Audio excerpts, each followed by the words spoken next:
পুরনিয়োগ দুর্নীতির মামলায় ইডির হাতে গ্রেপ্তার সুজিত বসু। কদিন আগে পর্যন্ত তিনি দমকল মন্ত্রী ছিলেন, এখন আগুনটা কোথায় লেগেছে আপনারা একবার ভাবুন। আসলে না, তৃণমূলের ঘরে আগুন লেগে গেল, এরপর একের পর এক গ্রেপ্তার হতে পারে সেই পরিস্থিতি তৈরি হয়েছে। আমি আমার আগের প্রতিবেদনে যখন বলেছিলাম যে ভাইপোকে গ্রেপ্তারের প্রস্তুতি শুরু হয়ে গেছে, তখন অনেকে প্রশ্ন করেছেন কিভাবে প্রস্তুতি। তার কয়েক ঘন্টা বাদেই, মানে আমি ওই প্রতিবেদন রেকর্ড করার কয়েক ঘন্টা পরেই আপনারা দেখতে পেয়েছেন যে তার Z+ ক্যাটাগরির যে নিরাপত্তা সেটা উঠে গেছে। আসলে এটা যদি ভাবেন যে মুখ্যমন্ত্রী শুভেন্দু অধিকারী এই নিরাপত্তা তুলে নিলেন, তা নয়। আসলে পুলিশ যে কোনো নিরাপত্তা কাউকে দিলে বা কেন্দ্রীয় বাহিনীও যদি কাউকে দেওয়া হয়, একটা সময় অন্তর অন্তর তার পর্যালোচনা করার নিয়ম। এবার কারো যদি জীবনের ঝুঁকি থাকে তাকে নিরাপত্তা দেওয়া হয়, প্রত্যেক সাংসদ নিরাপত্তা পান, কিন্তু অভিষেক বন্দ্যোপাধ্যায় শুধু ডায়মন্ড হারবারের সাংসদ হিসেবে নয়, মানে আঞ্চলিক দল তবু সর্বভারতীয় সাধারণ সম্পাদক, শাসক দলের তিনি একজন হনু, এবং সবচেয়ে বড় কথা তিনি একজন ভাইপো। এই কারণেই তাকে নিরাপত্তা দেওয়া হচ্ছিল। গত 10 বছর ধরে তিনি ওই সাইরেন বাজিয়ে পাইলট কার নিয়ে ঘুরেছেন আর হুমকি দিয়েছেন, হুঁশিয়ারি শুনিয়েছেন, কিন্তু এখন তার নিরাপত্তার দরকার নেই, তাই তাকে সাধারণ সাংসদের মতো নিরাপত্তা দিলেই চলবে। মানে বুঝতে পারছেন তো? আসলে দেখুন, সিবিআই ইডি এতদিন কেন চুপ করেছিল, এটা নিয়ে যারা প্রশ্ন তুলতেন বা এখনো তোলেন তাদের আমি বলি যে রাজ্যের পুলিশ সহযোগিতা না করলে কেন্দ্রীয় যে এজেন্সি তাদের কাজ করার অনেক অসুবিধা হয়। সেটা আপনারা দেখেছেন তো, আইপ্যাকের ওই কর্তার বাড়িতে অফিসে যখন তল্লাশি চালাতে যাওয়া হয়েছিল, তখন পুলিশ এবং মুখ্যমন্ত্রী কীভাবে বাধা দিয়েছিলেন, প্রাক্তন মুখ্যমন্ত্রী। এবার প্রশ্ন হচ্ছে, এই যে সুজিত বসুকে গ্রেপ্তার করা হয়েছে, এর মধ্যেও কিন্তু ভাইপোর যোগ রয়েছে। সবই ভাইপোর ইচ্ছায় হয়েছে, সুতরাং এই মামলাতেও ভাইপো অভিযুক্ত। ফিরহাদ হাকিম, ববি হাকিম তিনি বলবেন যে কলকাতা পুরসভার নিয়োগ তো অয়নশীলের মাধ্যমে হয়নি, সুজিত বসুকে যে মামলায় গ্রেপ্তার করা হয়েছে, না, কলকাতা পুরসভাতেও নিয়োগ দুর্নীতি রয়েছে। আমি ধাপে ধাপে সব বলবো, তাই এই গ্রেপ্তার হওয়ার ভয় থেকে কেউ বাঁচছেন না, কেউ না। আরো বড় কথা, জনাব ফিরহাদ হাকিম তিনি তো রাজ্যের পুর ও নগরোন্নয়ন মন্ত্রী, তাই দীর্ঘদিন ছিলেন, তাই তাঁর আমলে যা যা হয়েছে তিনি কিছুই জানেন না, এটা তো বলে থাকতে পারেন না। এই পরিস্থিতিতে আরো কারা কারা গ্রেপ্তার হতে পারে তার লম্বা তালিকা ইডির হাতে, তৃণমূলের হাতেও। তৃণমূল ভয় পাচ্ছে। এরপর কে, সুজিত বসুর উপরে কে, এ নিয়ে আলোচনা করব, এবং সেটা ভালো লাগলে অবশ্যই সাবস্ক্রাইব করবেন পিনাক্কি বলছে। আমি আগেও বলেছি, আবার বলছি যে আমার ভিডিওর আপনাদের ভালোবাসায় ভিউজ প্রচুর, অনেক মানুষ দেখছেন আপনারা, কিন্তু যারা দেখছেন তারা অনেকে এখনো পর্যন্ত সাবস্ক্রাইব করেননি। আপনারা যদি সাবস্ক্রাইব করেন, খুব সহজ, কোনো খরচ নেই, কোনো ঝামেলা নেই, বেল আইকনে হাত ছোঁয়ালে প্রতিদিন নিয়মিত আপনার কাছে ভিডিও পৌঁছে যাবে। আর আমরা যত শক্তিশালী হব, পিনাক্কি বলছে সাবস্ক্রাইবার সংখ্যা যত বাড়বে, যত শক্তিশালী হবে, তত বেশি বেশি মানুষের কাছে ইউটিউব নোটিফিকেশান পাঠাবে। সুতরাং আপনারা অবশ্যই দেখার পর ভালো লাগলে সাবস্ক্রাইব করুন, দেখুন এবং সাবস্ক্রাইব করুন। এখন আর কারা কারা গ্রেপ্তার হতে পারে এই মামলাটার নারী নক্ষত্র, সব কিছু জানতে দেখুন ও শুনুন পিনাক্কি বলছে। দেখুন, পিসি ভাইপোর পাপের সাজা শুরু হয়ে গেছে, এবং এই পাপের যারা অংশীদার সকলের সাজা শুরু হয়ে গেছে। কিন্তু এই যে আলোচনা করব আজকে কে কে আরো গ্রেপ্তার হতে পারে, তার আগে একজন দায়িত্বশীল সাংবাদিক হিসেবে কিছু খবর আপনাদের জানানো দরকার। নতুন সরকার আসার পরে যা যা কথা দিয়েছিল সেগুলো রাখছে কিনা সেদিকে আমাদের নজর থাকবে। আমি বলেছিলাম প্রথম মন্ত্রিসভার বৈঠকের দিনই বলে দেওয়া হয়েছে চাকরি প্রার্থীদের বয়সের ঊর্ধ্বসীমা 5 বছর বাড়ানো হচ্ছে। এগুলো কেন, কি, কিভাবে হবে, আমি বিস্তারিত এ নিয়ে প্রতিবেদন করব। 321 জন বিজেপি কর্মীর মৃত্যু হয়েছে গত কয়েক বছরে খালি রাজনৈতিক সন্ত্রাসে তাদের পরিবার পরিচালনার দায়িত্ব নিচ্ছে সরকার। সীমান্ত সুরক্ষার জন্য দীর্ঘদিন ধরে বিএসএফ জমি চেয়ে পায়নি, ৪৫ দিনের মধ্যে সেই জমি দিয়ে দেওয়া হবে যাতে সর্বত্র ফেন্সিং থাকে, অনুপ্রবেশ যাতে বন্ধ হয়। আয়ুষ্মান ভারত সহ বেটি পড়াও বেটি বাঁচাও সহ প্রচুর কেন্দ্রীয় প্রকল্পের সুবিধা এতদিন পশ্চিমবঙ্গের মানুষেরা পেতেন না, সেগুলো সব পাওয়া শুরু হয়ে গেল। সর্বভারতীয় স্তরের যে আধিকারিক ও রাজ্যের আধিকারিক যারা, মানে WBPS, IPS, এদের সকলের একদম বিধিবদ্ধ প্রশিক্ষণের ব্যবস্থা হচ্ছে।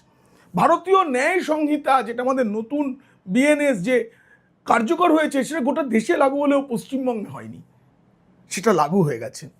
রাজ্যে জনগণনার কাজ শুরু হবে, দুধ কা দুধ পানি কা পানি SIR করে দিয়েছে, কিন্তু এটা আটকাতে যাওয়ার মূল কারণ ছিল মানে আমাদের সততার প্রতীক, আপনারা যাকে সঠতার প্রতীক বলেন আজকাল, তিনি কেন আটকে রেখেছিলেন জনগণনা, সেটা আপনারা বুঝবেন, আমি বলবো।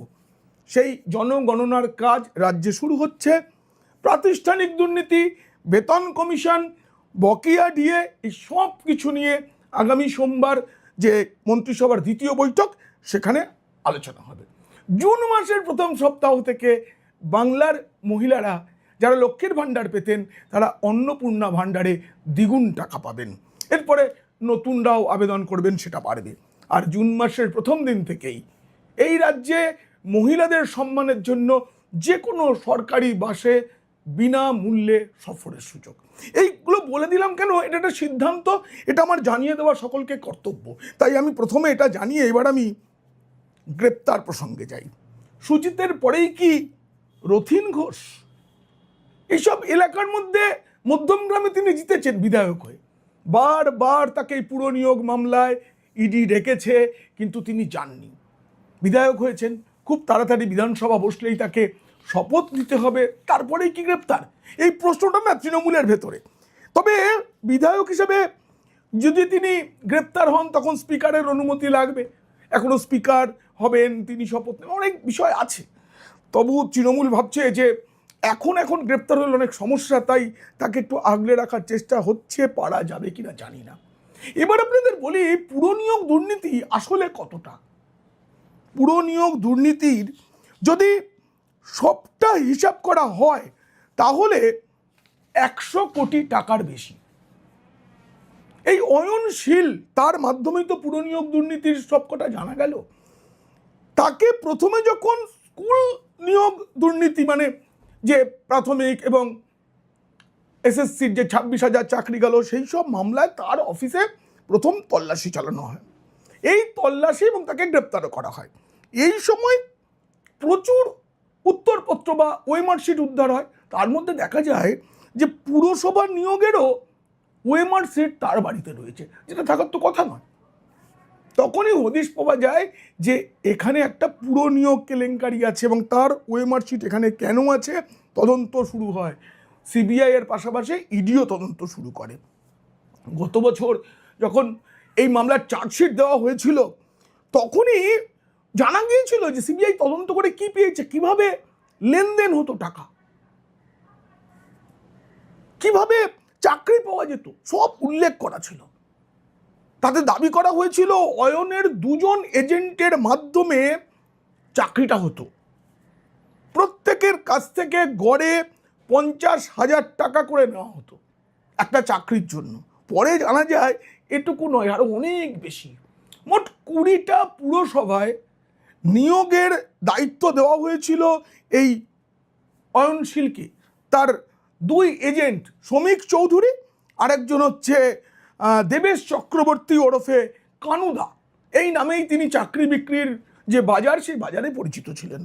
মানে কতজন চাকরি পেয়েছে, এই ফিগারটা এখনো পর্যন্ত যা জানা গেছে 2000 জনের বেশি, কিন্তু এটা অনেক বাড়বে। এবং মোট 20টার মধ্যে 17টা পুরসভায় খোঁজ পাওয়া গেছে, বাকি সব কিছু এখনো পাওয়া যায়নি। তার খোঁজ চলছে এবং অয়নশীল আস্তে আস্তে মুখ খুলছেন, তিনি বলছেন, তবেই না সুজিত বসুকে গ্রেপ্তার করা গেল। এই সুজিত বসু বাম আমলে তিনি সুভাষ চক্রবর্তীর গুন্ডা হিসেবে পরিচিত ছিলেন, আর পরে তিনি চোর হিসেবে পরিচিত হন। শ্রীভূমির পুজোটা কি করে হবে অনেকের চিন্তা। মা দুর্গা ওখানে আসতেন বটে, অনেক ধুমধাম করে পুজো হতো, কিন্তু মা দুর্গা কি সত্যি চুরির টাকায় পুজো নিতেন? আমার প্রশ্ন আছে। আমি কখনো ওই মণ্ডপে যাইনি বা যাওয়ার চেষ্টা করিনি, তবে শুনেছি ওখানে দারুণ ঘটা করে পুজো হতো এবং সততার প্রতীক আসতেন প্রতিবার, ওখানে এসে ফিতে কাটতেন। কিন্তু অয়নশীলের এই যে এবিএস ইনফোজেন, তাকে মিউনিসিপ্যাল সিলেকশন প্রসেসর কি করে করা হলো, এর জবাব কিন্তু আসলে দিতে হবে মমতা বন্দ্যোপাধ্যায়কে।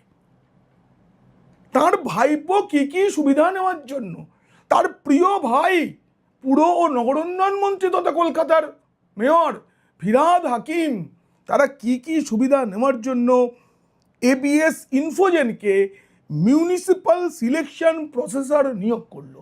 রাজ্যে কি নিয়োগ প্রক্রিয়া চালানোর মতো কর্মী নেই, না কর্তারা নেই? স্কুলে নিয়োগ, রেশন বন্টন, কয়লা গরু, মানে তার তো কোনো সীমা পরিসীমা নেই, কত কিছু চুরি হয়েছে।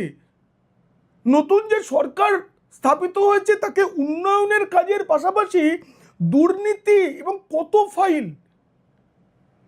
সব ফাইলেই কিছু না কিছু দুর্নীতি পাওয়া যাবে। ইতিমধ্যে যেসব নিয়োগগুলো বাতিল করা হয়েছে তার মধ্যে অনেক নিয়োগ দুর্নীতির নিয়োগ ছিল। এই যে যারা বিভিন্ন জায়গায় মাথায় যাদের বসানো ছিল, কোটি কোটি টাকা তারা বেতন নিয়েছে। ইডির এক কর্তার বক্তব্য যে 100 কোটি টাকা ছাড়িয়ে যেতে পারে পুরো নিয়োগ।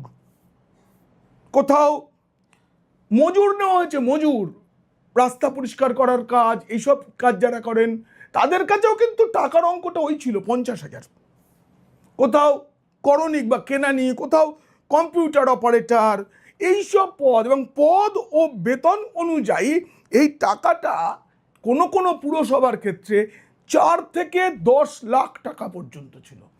কিন্তু পুরসভার চাকরি তো স্থায়ী চাকরি, ওখানে একটা চাকরি পেয়ে গেলে, আমি পুরুষদের ক্ষেত্রেই বলছি, যে অনেক টাকা পণ নিয়ে একটা বিয়ে করা যায়, ফলে ওই ঘুষের টাকাটা ওখান থেকেই উঠে আসবে।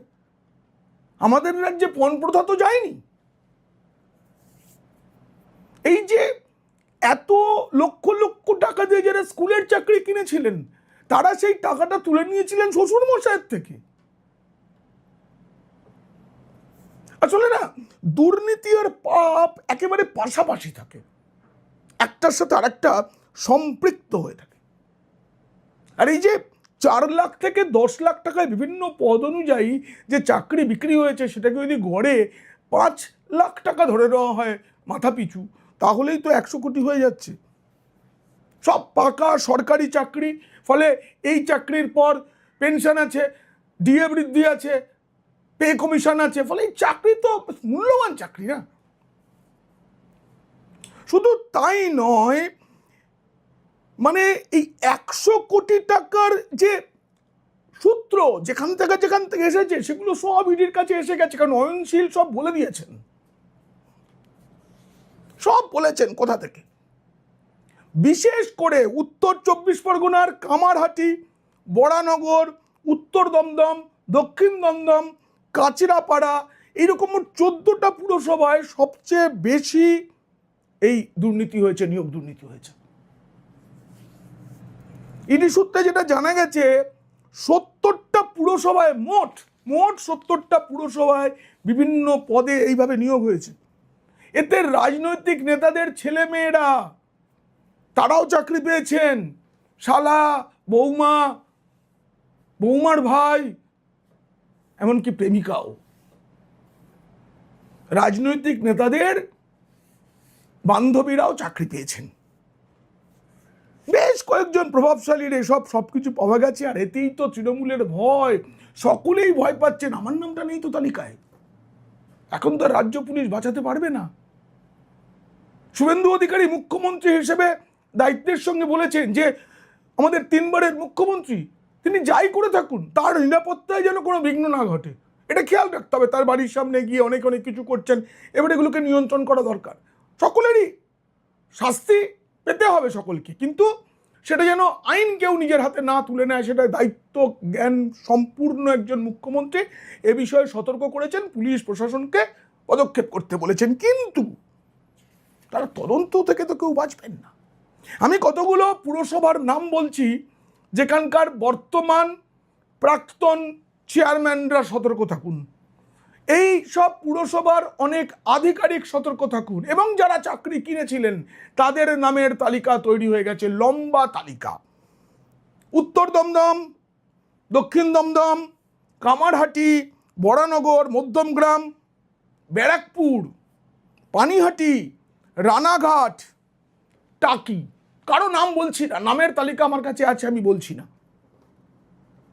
সকলে সতর্ক থাকুন। আসলে সতর্ক করে তো কোনো লাভ নেই, আর সতর্ক হওয়ার সময়টা চলে গেছে, বাঁচানোর কেউ নেই। এখন থেকেই পিসিমণি বলছেন রবীন্দ্রনাথ ঠাকুরের কাছে নালিশ করেছেন, আমাকে কেউ ফোন করছে না, কোনো মেসেজ আসছে না।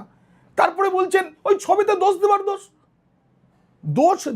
দোষ ওনার মধ্যে রয়েছে। উনি বলছেন আমার ইন্টারনেট কানেকশনটা কেটে দিয়েছে। কে কেটে দেবে? উনি তো নাকি মাইনেপত্র নিতেন না, তাহলে ইন্টারনেট বা মোবাইলের বিলটা কি সরকার জমা দিত? যে সরকার কেটে দেবে, না পুলিশ জমা দিত?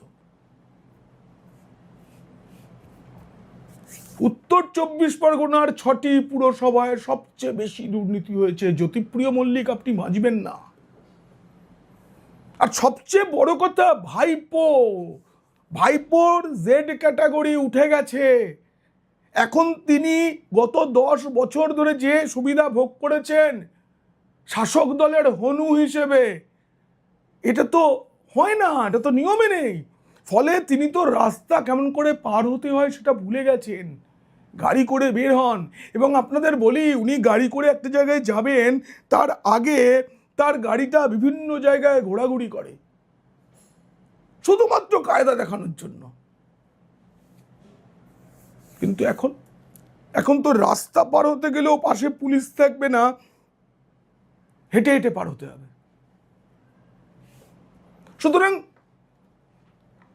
শাসক দল বিজেপি, ফলে শোষকদের ভয় আছে। এটা আমি অন্য রাজ্যের নজির টেনে আর বলছি না, এই রাজ্যের নজির টেনেই বলছি। মুখ্যমন্ত্রী শুভেন্দু অধিকারী তার উপদেষ্টা হিসেবে বেছে নিয়েছেন এই রাজ্যের সর্বকালের শ্রেষ্ঠ আমলাদের মধ্যে একজন সুব্রত গুপ্তকে। এসআইআর প্রক্রিয়া সুন্দরভাবে করে রক্তপাতহীন ভোট করানোর নায়ক মনোজ অগ্রওয়ালকে তিনি মুখ্য সচিব পদে বসিয়েছেন। তার কারণ, রাজ্যে শান্তি শৃঙ্খলা চাই, ভয় নয়, সরকারের উপরে ভরসার পরিবেশ। সেটা কতটা রক্ষা হয় আমরা নজর রাখব। কিন্তু তার আগে যখন ভালো কাজ হচ্ছে, এবং ভালো কাজটাই হচ্ছে দুর্নীতির বিরুদ্ধে পদক্ষেপ করা, কেউ কাউকে আর হুমকি দেবে না এই রাজ্যে। এই পরিস্থিতি তৈরি করার দিকে আমাদের নজর থাকবে, আপনারাও নজর রাখবেন। এই প্রতিবেদন কেমন লাগলো জানিয়ে অবশ্যই মন্তব্য করবেন। ভালো লাগলে বন্ধুদের, খারাপ লাগলে শত্রুদের শেয়ার করবেন। সাবস্ক্রাইব করতে ভুলবেন না। আপনারা সকলে খুব খুব ভালো থাকবেন।